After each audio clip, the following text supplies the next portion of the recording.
Bonjour à tous, j'espère que vous allez bien. Malgré son élimination par Dark Vador à bord de la seconde étoile de la mort, Sheev Palpatine a fait son grand retour dans l'épisode 9 de la saga Skywalker. Et en même temps que son retour, on y découvre aussi une mystérieuse planète orageuse, connue sous le nom d'Exegol, le monde caché des Sith. C'est sur cette planète qu'ont attendu pendant longtemps, très longtemps, des adorateurs des Sith, espérant le retour de ces derniers. Le guide visuel de l'épisode 9 nous fournit plus de détails sur Exegol, donc nous allons regarder tout ça aujourd'hui.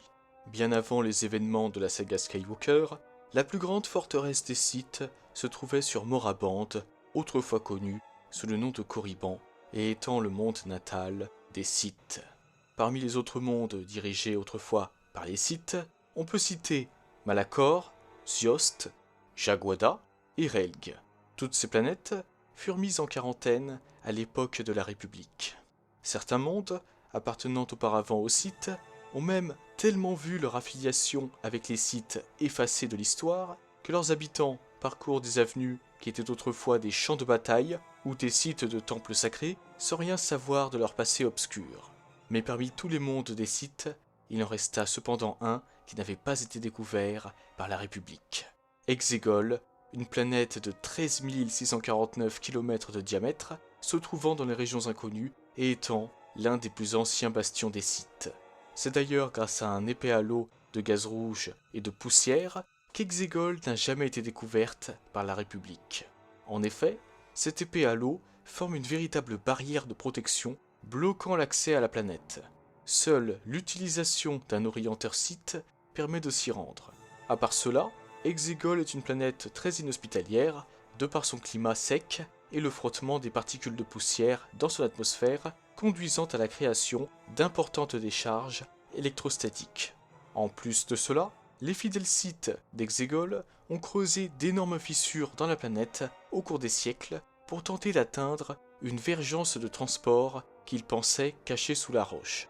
C'est en tout cas sous la surface d'Exegol que se trouvent des baies de lancement servant au déploiement de centaines de vaisseaux de guerre, les destroyers stellaires de classe Zixton, capables de détruire une planète grâce à leur super laser axial, et de milliers de chasseurs, les DAG TIE.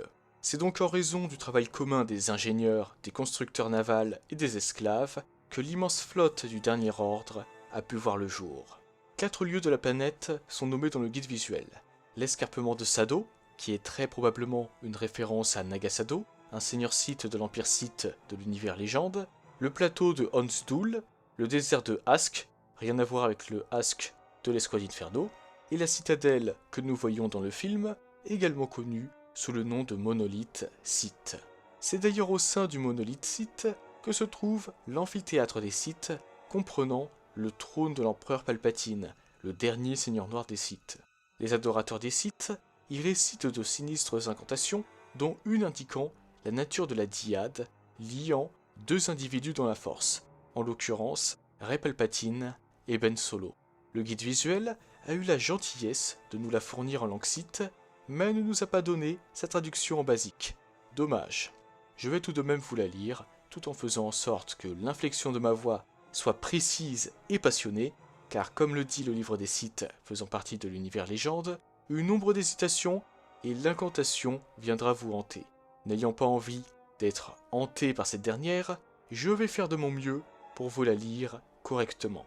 Zuorokayun, Nyash Kuwai, Nuil Kuwai, Wotok, Tsawak Midwa no Toi, Yun Tok, Iarut Midwa no Toi. Je n'ai pas de séquelles, donc je crois que c'est bon. En plus de l'amphithéâtre, le monolithe Sith comprend en son sein de nombreuses statues représentant probablement d'anciens seigneurs Sith. Vous connaissez désormais toutes les informations que le guide visuel de l'épisode 9 nous a fournies sur Exegol. Et voilà les amis, cette vidéo touche à sa fin. J'espère qu'elle vous a plu et n'hésitez pas à me donner votre avis sur Exegol. Aimeriez-vous d'ailleurs revoir cette planète dans d'autres films et séries? De mon côté, je pense que nous pourrions revoir Exegol dans des films sur l'Ancienne République, ainsi que dans une potentielle série expliquant ce qui est arrivé à Palpatine entre les épisodes 6 et 9 de la saga Skywalker. Sur ce, je vous souhaite une excellente journée ou une excellente soirée, que la force soit toujours avec vous, et moi je vous dis bye. Si tu as aimé cette vidéo, mets un pouce bleu ou je te coupe la main. Partage-la à tes proches Je préfère ou me tes suicider. amis qui aiment Star Wars. Et abonne-toi Jamais. pour rejoindre l'Empire Galactique pour que nous puissions régner sur la galaxie.